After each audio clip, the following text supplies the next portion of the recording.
So the stat rebalance has finally taken hold in Pokemon Go, and I bet you clicked on this video because you want to know who the big winners and losers are of the stat rebalance. Well, up ahead is a clip from my live stream SwagTips where I talk about just that. If you'd like some information on understanding the stat rebalance more, what took place, and what my thoughts and opinions are of the stat rebalance, well, link in the description to my video on understanding the October stat rebalance. So basically all this content is following the GamePress article, Fall 2018 Stat Rebalance, the winners and losers. You might be sitting at home thinking, Ryan Swag, Trainer Tips already did this video like 6 hours ago. You are too late. Well, look at the authors here, like your Calc Prof, Lorma96, and this Ryan Swag guy. Yeah, I'm going to be going over some aspects of it in more detail than the article does. This was a collaboration between your Calc Prof, Lorma96, and myself, so there's some things that I feel like I favor or want to highlight a little bit more than they do. This is just kind of showing up the attackers here, who gained, who lost, plotting their new DPS times TDO against their old DPS times TDO. And this is based off of the DPS TDO spreadsheet on GamePress made by the amazing Bioweapon. So DPS times TDO is kind of like a general useful overall metric to determine a Pokemon's goodness. DPS, damage per second, so how fast they deal damage, and TDO, total damage output, which is how much damage they deal before going down. I see it as being a more useful metric of tankiness. You'll see that this center line here is 10%. The way I see the 10% line is like as a baseline. The majority of Pokemon gained at least 10% in performance. So I feel like 10% is kind of like a zero baseline for these Pokemon, because if you got 10%, you really weren't a winner, in my opinion, because just about everybody got 10%. The more up and right you are, all the better of a Pokemon you are in terms of this graph. And yeah, even though Metagross isn't a big winner as far as the stat rebalance goes, Metagross is still one of the greatest attackers in the game. Like you'll see up here that like Kyogre and Groudon, they technically lost as far as like my way of seeing things go because they got less than a 10% boost, but they are still the best water and ground types in the game. So even though they did like lose in terms of the stat rebalance, they're still very great Pokemon. And then similarly, going all the way down here into the lower left, you'll see that Sharpedo and Absol, Starmie, Cacturne, Banette, Deoxys normal form, they're pretty big winners. They go well above the 20% line, but overall, they're really still not that great of Pokemon, you know, compared to other Pokemon. So even though they did gain a lot in that stat rebalance, I don't feel like they exactly won the race. You know what I mean? Like they won the battle, but not the war here. So big winners, still kind of losers. Like Starmie gained a lot, but Starmie's still really bad. So as far as like the winners go, I want to highlight the winners that I feel actually won out of this. You know, they actually got something that's pretty cool. The biggest winner from the stat rebalance is definitely Gengar, plus 26%. So of course Deoxys here gained more than Gengar did in performance, but because Gengar was already good and then got the most out of the getting better as far as the stat rebalance goes, Gengar is a lot better in Pokemon Go now than it was previously. Like, it's still in that glass cannon kind of role, but as a glass cannon, getting some more meat on its shoulders, well, now it can deal damage even longer before going down, depending on the matchup, which is pretty exciting. Now, I know a quick question that a lot of people probably have on Gengar as far as it gaining more bulk is, how does this affect the whole Shadow Claw Lick distinction? Like, does this make Lick even better now, or maybe Shadow Claw is better? And at the end of the day, it's still going to be the same toss-up between Shadow Claw and Lick as they had before. Lick is the high EPS move. Shadow Claw is the high DPS move. So in situations where Gengar's Licks equal an extra Shadow Ball that wouldn't be gotten by Shadow Claw, well, that's when Lick wins. And then there's the starter type Pokemon like Charizard, Venusaur, Blaziken, and Sceptile. I'd say immediately Venusaur, bolstering its swag. Best grass type Pokemon, in my opinion. A lot of people are feeling the Roserade now, and I'm still not completely sold on Roserade. Like, I'm not going to say Roserade's bad. I'm just definitely going to say that Venusaur is better. And then as far as Charizard goes, Charizard still isn't better than Moltres, right? Legendary fire type bird. In the past, when we had the Blast Burn Charizard, I was like, yeah, now that we got Blast Burn Charizard, no real reason to invest Stardust into Moltres, because unless you got like a specific challenge clear you want to do. And now that idea even further now because Charizard gained more. And then when it comes to Blaziken and Sceptile, right now they're a little bit held back because of their move pools. They don't have the Frenzy Plant or the Blast Burn, but when they get their community days, and they presumably get those moves, these guys will become the new best Fire type and Grass types when they get those moves. And it's great to see that they got a significant gain in performance even before getting those attacks here on this graph. And then we got Breloom, and Breloom was highlighted in the article, and I feel like Breloom definitely did gain, but Machamp is still, very clearly the king of the fighting types. But Breloom did gain a lot, and because of Breloom's higher attack stat, there will be occasional situations where Breloom does hit that higher breakpoint than Machamp, or at the very least, hits a breakpoint earlier than Machamp would, which could make it very explosive in certain matchups. Overall, I'd say keeping your investments in Machamp is probably the wiser option. But if you already have powered up Brelooms, or Breloom is a favorite Pokemon of yours, Breloom did gain a lot of tankiness out of this exchange, so really good for Breloom. Since I'm on the subject of fighting type Pokemon, Machamp did gain quite a bit from this. Lower HP stat, gains some HP stat, right? And because of that, Hariyama not gaining as much, being the high HP, low defense, low attack stat type guy, he didn't gain as much HP from this exchange. And things were already kind of like close between Hariyama and Machamp, given their respective roles. Machamp was the best overall fighting type, Breloom was the highest quote-unquote DPS fighting type, and then Hariyama was the highest total damage output fighting type. Well, Machamp has now stolen the highest TDO fighting type role from Hariyama. Yeah, in that sense, I feel like Hariyama did lose in a pretty big way, even though the true performance isn't that big of a deal. Hariyama is still quite a great fighting type. Now, as far as Alakazam goes, he's kind of hanging out with this winner's circle I've been highlighting, and Alakazam is still pretty far behind Mewtwo.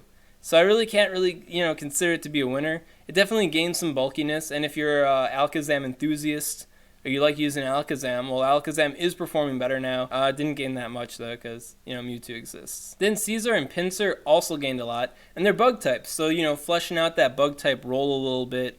But also, I feel like as far as, their coverage competition goes, didn't win that much either, because bug types hit psychic type Pokemon for super effective damage, well, ghost types do that. Gengar gained a lot. Gengar is kind of better at DPS than them. And then, dark types hit psychic types for super effective damage, and they resist them. So Tyranitar kind of exists to rain on their parade a little bit there. And as far as being grass type counters go, fire types, in my opinion, also do that better as well.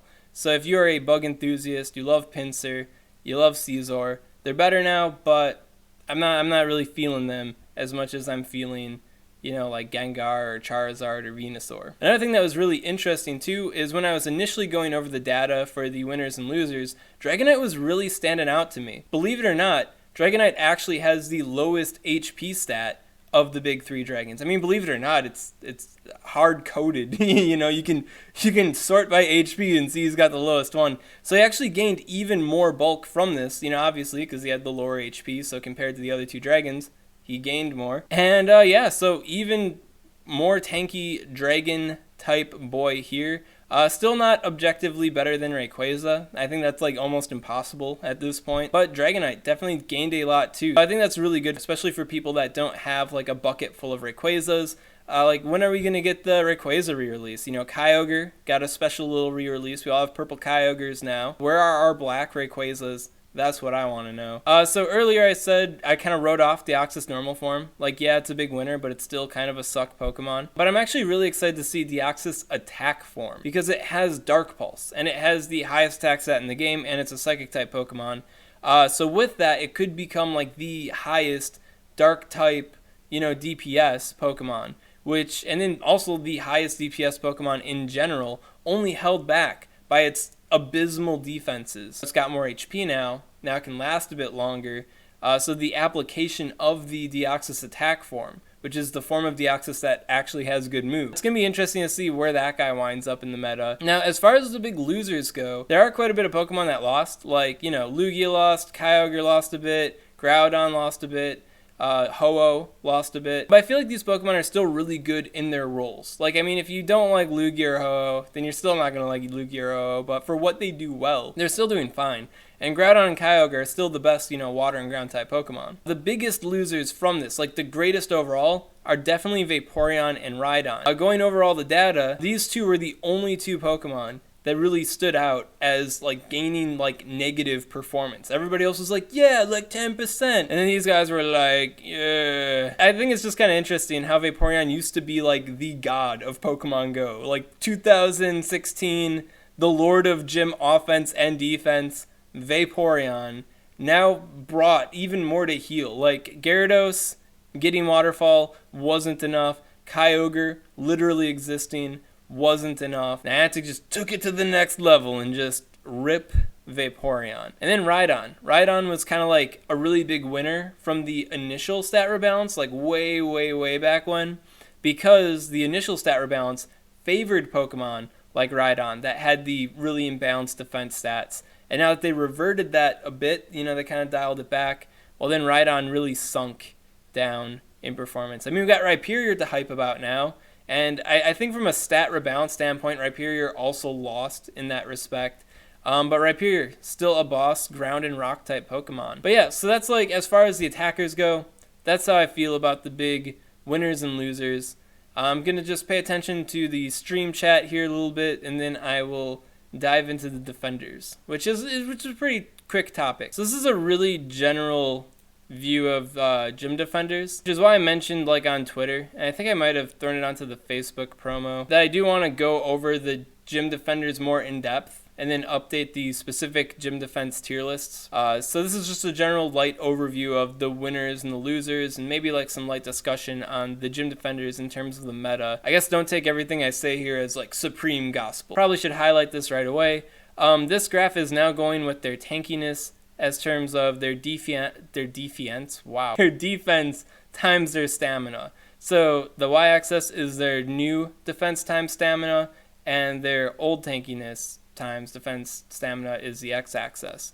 So it's not like DPS TDO, it's just raw stats. So that's also another reason why like a more comprehensive gym defense analysis needs to take place, because it's not in reference to any specific attacking types surviving long. It's just it's just a suggestion of their performance based off of their raw stat values, which at the end of the day does give you a really good idea of what's good on defense and what isn't. So pretty nice light thing to follow here. But yeah, so Blissey and Chansey lost a ton from this whole exchange. Overall, I can't say that Blissey is a loser though, because like overall like a loser Pokemon, because as far as gym defense goes, it's still like the best. I mean, the y-axis here is the new tankiness, right? So the higher up you are, the better you are. And you can see that Blissey still towers above everyone else.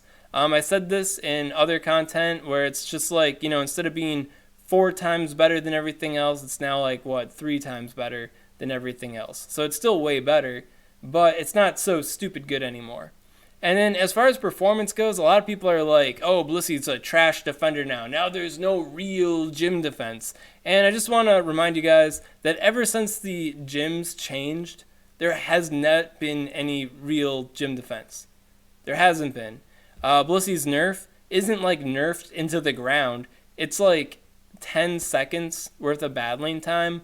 I think old Blissey, a fully maxed out Machamp, take it down in about 50 seconds. Now Machamp can take it down in 40 seconds. Now, in practice, when you're tapping your screen in real life, that is kind of like a burden off your shoulders. That's a 10 whole seconds. Is it that big of a deal? Is Blissey still going to be annoying in a gym? Yes, it's still going to be annoying in a gym. It's going to be more annoying than anything else in a gym still to this day. And then as far as the deterrence meta goes, having people not attack gyms because they're like, I don't want to deal with that, there's a Blissey in it. Blissey's still going to have that effect on people. It's just going to be a little bit easier for people to take down gyms that have Blisseys in it. I'd say the biggest losers overall are definitely Snorlax and Chansey. Like, they're still really good performing gym defenders as far as like the master tier list, like the big 3, right? Well, Snorlax, Chansey, Blissey, they were the big 3. You want them in every single gym. They're just so good.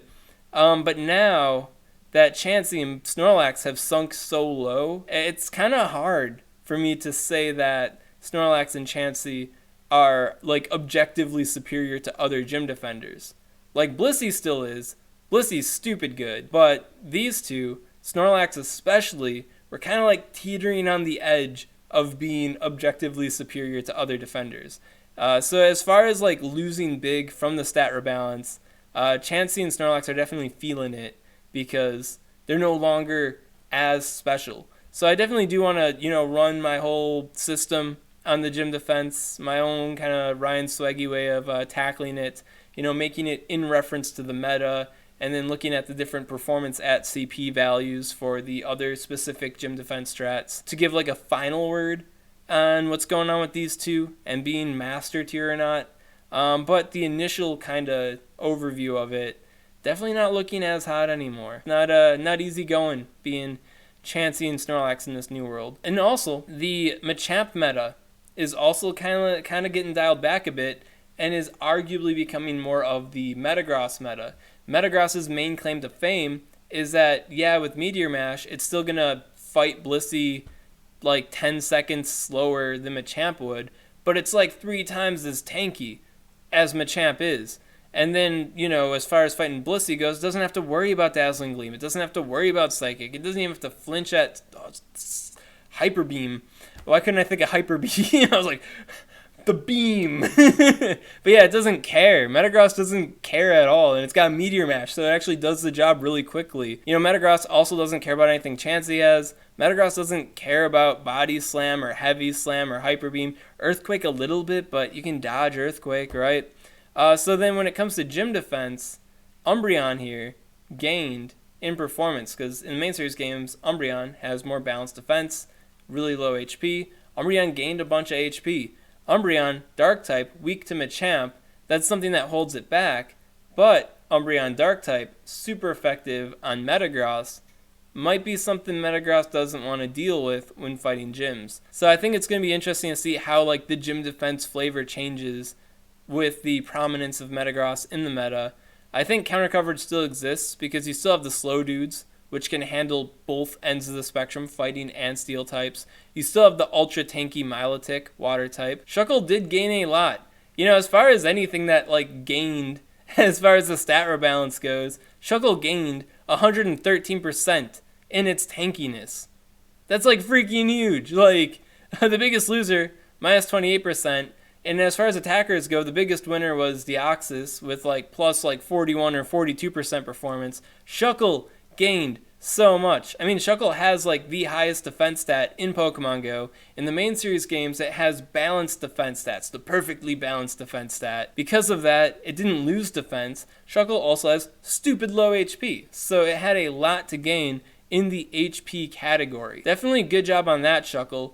The main thing that's kind of working against Shuckle, though, is how much does that really play out, Shuckle may become something similar to the Wobbuffet here, where it's like it doesn't damage you, but it's annoying to take out. And because it's got the low CP, naturally, it decays really slowly over time, the motivation, right? So then you have to fight this tanky, annoying, long-to-battle thing. But it's a rock type, so Metagross, super effective hits. It's a rock bug type, so Machamp is hitting it neutral, but another thing working for Wobbuffet is that it resists Machamp, so then Machamp's like kind of slower against it. So in practice, I don't know if Shuckle's going to be that annoying. Although I do have to recognize its rise in power. Kind of have to write it off a little bit. That was a clip from my live stream SwagTips. SwagTips streams every Tuesday at 7 p.m. Central Time on the Twitch channel SwagTips. If you have any questions on this content or you want something clarified, comment below, let me know what's up, and I'll be happy to help you out. And if you enjoyed this content and you want to see more like it, well then make sure to subscribe to SwagTips.